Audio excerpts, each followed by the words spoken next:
नमस्कार दोस्तों, दीक्षा एजुकेशन में पुनः एक बार आपका मैं राम सिंह यादव स्वागत करता हूं। आइए हम लोग फिजिक्स में प्रकाश चैप्टर से कुछ डिस्कशन करते हैं। प्रकाश प्रकाश क्या है? प्रकाश क्या है? प्रकाश एक प्रकार की ऊर्जा है।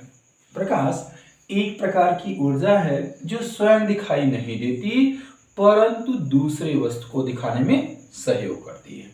प्रकाश क्या भी हमने कहा प्रकाश एक प्रकार की ऊर्जा है जो स्वयं दिखाई नहीं देती परंतु दूसरे वस्तु को दिखाने में सहयोग करती है। कैसे कैसे हम कह सकते हैं कि प्रकाश दूसरे वस्तु को दिखाने में सहयोग करती है? देखिए भैया, जब कोई प्रकाश की किरण किसी स्रोत से निकल करके किसी पदार्थ पर गिरकर हमारे नेत्र तक पहुंचती है तो वह पदार्थ या वह पार्टिकल या वह दृढ़ पिंड या वह जो भी हम जिसे भी देखते हैं, जो भी पदार्थ होता है वो हमें दिखाई देना प्रारंभ करता है।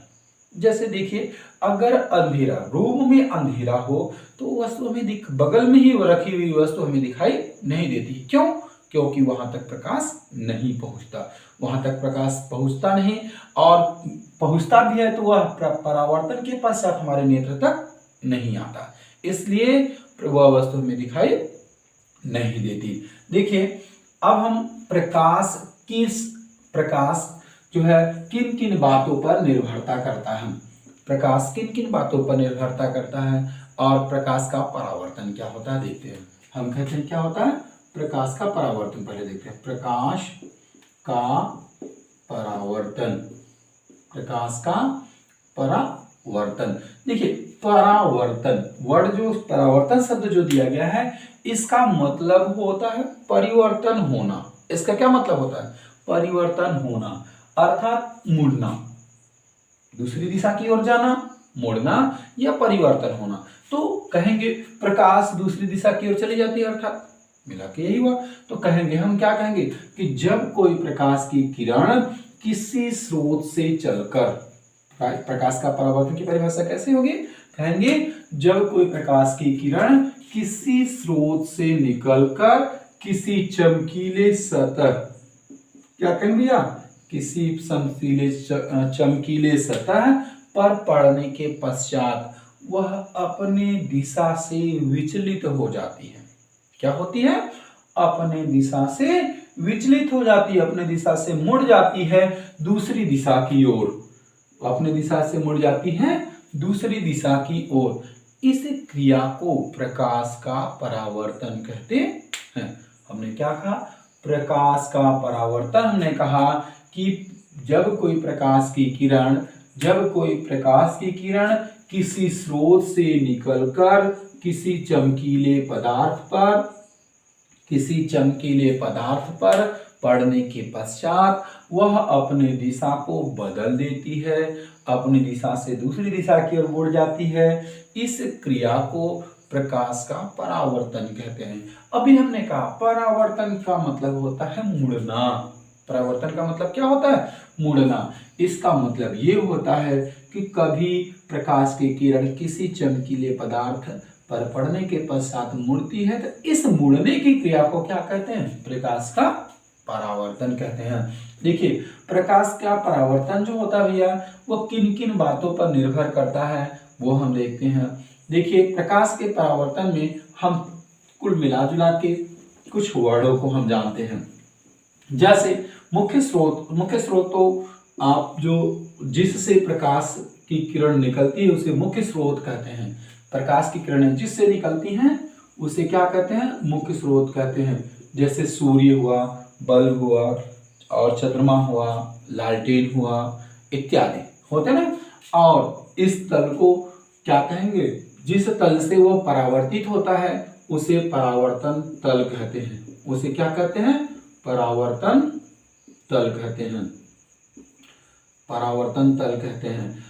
अब जिस बिंदु से मुड़ता है इसे क्या कहते हैं? परावर्तन बिंदु कहते हैं। इसे क्या कहते हैं भैया? परावर्तन बिंदु कहेंगे। तो हम बात करेंगे ये किरण जो प्रकाश मुख्य स्रोत से परावर्तन बिंदु तक या परावर्तन तल तक आता है, इसे हम आपतित किरण कहते हैं। क्या कहते हैं भैया? आपतित किरण। आपतित किरण कहेंगे। जो परावर्तन के पश्चात दूसरी दिशा की ओर मुड़ जाता है, इसे परावर्तित किरण कहेंगे। इसे कहेंगे परावर्तित किरण कहेंगे। एक काल्पनिक रेखा होती है जो इसे दो बराबर भागों में बांटती है, इसे हम लोग अभिलंब कहते हैं। इसे क्या कहते हैं? अभिलंब कहेंगे। ये अभिलंब है।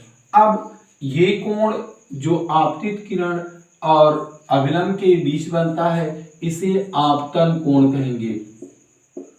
आपतन कोण, इसे आपतन कोण कहेंगे। और अभिलंब परावर्तित किरण के बीच बनने वाले किरण को परावर्तन कोण कहते हैं।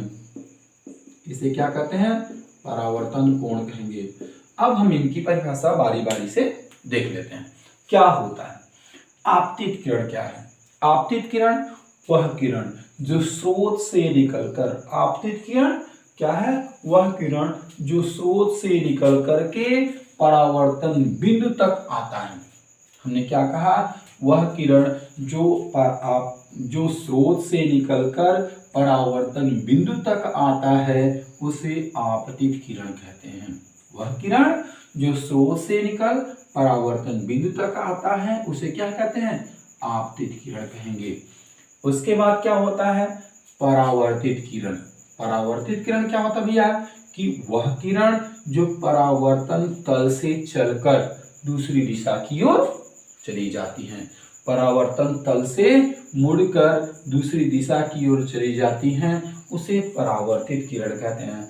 आपतित किरण स्रोत से निकल करके सीधा परावर्तन बिंदु तक आती है। और परावर्तित किरण क्या होता है? जब परावर्तन होता है उसके पश्चात वो किसी दूसरी दिशा की ओर चली जाती हैं, उसे क्या कहते हैं? परावर्तित किरण कहते हैं। ये हो गया। तीसरी बात आता है परावर्तन तल या परावर्तन बिंदु। परावर्तन तल एक्चुअली जो ये तल है, ये संपूर्ण तल परावर्तन तल होता है। इसे हम कैसे कह सकते हैं भैया? कि किसी कहेंगे वह तल जिस पर प्रकाश की किरण परावर्तित होती हैं। जिस तल पर प्रकाश की किरणें परावर्तित होती हैं, उसे परावर्तन तल कहते हैं। अब रही परावर्तन बिंदु की बात, तो कहेंगे वह प्रकाश की किरण, कहेंगे क्या है? वह प्रकाश की किरण जिस बिंदु पर प्रकाश की किरणें परावर्तित होती है, जिस बिंदु पर प्रकाश की किरण परावर्तित होती है, उसे परावर्तन बिंदु कहते हैं। अब नेक्स्ट बात आती है अभिलंब की। अभिलंब क्या होगा? अभिलंब देखो भैया, ये काल्पनिक रेखा है। अभिलंब क्या है? यह काल्पनिक रेखा है। तो कहेंगे क्या कहेंगे? अभिलंब की परिभाषा कहेंगे वह काल्पनिक रेखा। कहेंगे वह काल्पनिक रेखा जो आपतित किरण एवं परावर्तित किरण, कहेंगे क्या कहेंगे? वह काल्पनिक रेखा जो आपतित किरण तथा परावर्तित किरण को बराबर भागों में विभाजित करता है। क्या कहा मैंने?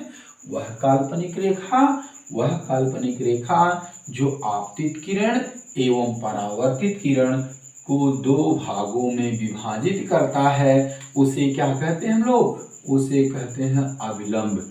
इसे क्या कहेंगे? इसे अभिलंब कहते हैं। अब अभिलंब के बाद बात आती है आपतन कोण। आपतन कोण को क्या कहते हैं? कैसे परिभाषित करेंगे? आपतन कोण को कहेंगे कि वह कोण, क्या कहेंगे? वह कोण जो आपतित किरण एवं अभिलंब, वह कोण जो आपतित किरण एवं अभिलंब के बीच बनता है, उसे आपतन कोण कहते हैं। इसे क्या कहेंगे? आपतन कोण कहेंगे। इसे आई द्वारा प्रदर्शित करते हैं। इसे किससे प्रदर्शित करते हैं? आई से प्रदर्शित करते हैं। इसके बाद क्या बात आती है? उसके बाद बात आएगी परावर्तन कोण की। इसके बाद बात आती है परावर्तन कोण की। परावर्तन कोण क्या होता है भैया? हमने कहा वह कोण जो अभिलंब एवं परावर्तित किरण के मध्य बने। वह कोण जो अभिलंब एवं परावर्तित किरण के मध्य बनता है उसे क्या कहेंगे? परावर्तन कोण कहते हैं। इसे स्मॉल r द्वारा प्रदर्शित करते हैं। इसे किसके द्वारा प्रदर्शित करेंगे? स्मॉल r द्वारा प्रदर्शित करेंगे। तो फिर से हमने कहा, एक बार इसको हम फिर से देख लेते हैं। हमने कहा प्रकाश का परावर्तन क्या होता है? हमने प्रकाश के परावर्तन की बात कही तो कहा जब कोई प्रकाश की किरण किसी चमकीले पदार्थ पर पड़ने के पश्चात अपने दिशा से थोड़ा सा विचलित हो जाती हैं, उस क्रिया को प्रकाश का परावर्तन कहते हैं। प्रकाश के परावर्तन में ये सब भाग लेते हैं। तो हमने कहा पहला होता है आपतित किरण।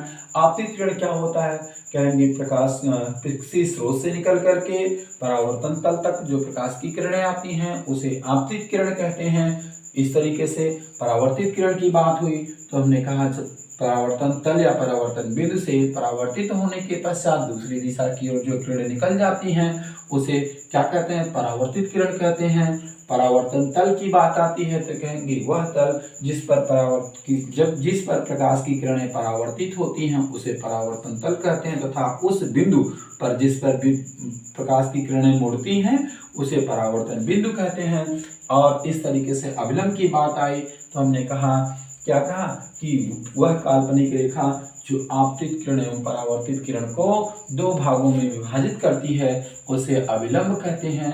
आपतन कोण की बात आई तो कहेंगे आपतित किरण एवं अभिलंब के बीच बने कोण को आपतन कोण कहते हैं। इसे स्मॉल आई से प्रदर्शित करते हैं।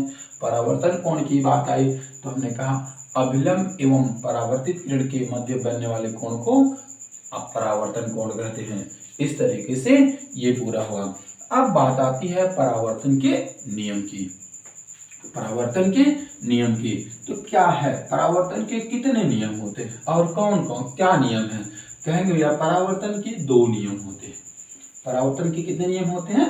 दो नियम होते हैं। कौन कौन? पहले हमने कहा क्या है? परावर्तन के नियम। पहला क्या था? परावर्तन के नियम। नियम क्या है भैया? हमने कहा परावर्तन के दो नियम होते हैं ना। पहला नियम क्या कहता है?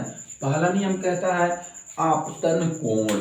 आपतन कोण की भी परिभाषा मैंने दी है ना, कि वह कोण जो आपतित किरण एवं अभिलंब के बीच बने अर्थात आई। कहा ना हमने कहा आपतन कोण। कहा क्या भैया? आपतन कोण। आपतन कोण आपतन कोण सदैव परावर्तन कोण के क्या हो गया?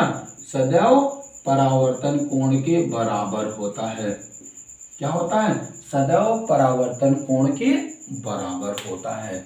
हमने कहा पहला नियम होता है बेटा भैया आपतन कोण सदैव परावर्तन कोण के बराबर होगा ना। क्या कहा? आपतन कोण सदैव परावर्तन कोण के क्या होता है भैया? बराबर होता है। मतलब I = R होता है ना। I बराबर R। I आपतन कोण है, परावर्तन कोण बराबर होगा। देखिए ये होता है, इसका मतलब ये हुआ कि प्रकाश की किरण जितने एंगल से आती हैं उतने एंगल से निकल जाती हैं। प्रकाश की किरणें जितने एंगल से आती हैं परावर्तन होने के पश्चात उतने ही एंगल से निकल जाती हैं।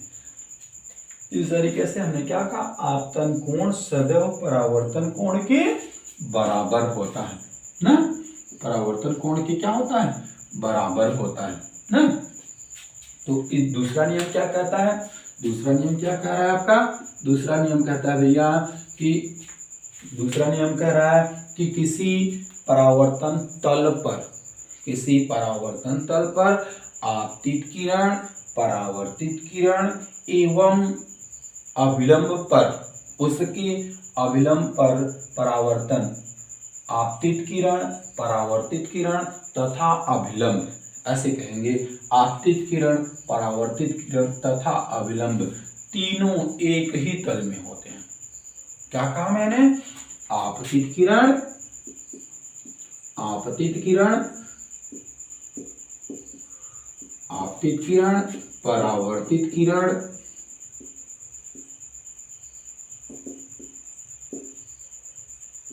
परावर्तित किरण तथा अभिलंब। क्या होगा भैया? तथा अभिलंब तीनों एक ही तल में होते हैं। ठीक है, तीनों एक ही तल में होते हैं। भैया देखिए ये कैसे कहा, हमने कहा जब हम लिखे थे ये बनाया था ना, ये बनाया था, तो ये देखो ये आपतित किरण है, ये परावर्तित किरण है, ये अभिलंब, तीनों एक ही तल है, परावर्तक तल पे है ना, ये तीनों क्या है, परावर्तन तल पर है ना। तो यही बात हमने कही कि आपतित किरण, परावर्तित किरण एवं अभिलंब तीनों किस पे हैं, एक ही तल पर होते हैं। इस प्रकार से ये क्या हुआ, आज की डिस्कशन, आज की जो परिभाषाएं थी ये हुए। अब इसके आगे अगले वीडियो में मिलेंगे, तब तक के लिए नमस्कार। और हाँ, एक बात और ध्यान दीजिए, इससे पहले, इस वीडियो से पहले, अर्थात जो हमने पहले वीडियो में रखकर डाला है उसमें कुछ साइंस की अच्छी अच्छी परिभाषाएं दी हैं, उसमें कुछ अच्छे वर्ड दिए गए हैं। अगर आप उसे जानना चाहते हैं तो पिछले वाले वीडियो में नीचे लिंक दिया गया है, इस वीडियो में आप जाकर के देख सकते हैं। नमस्कार।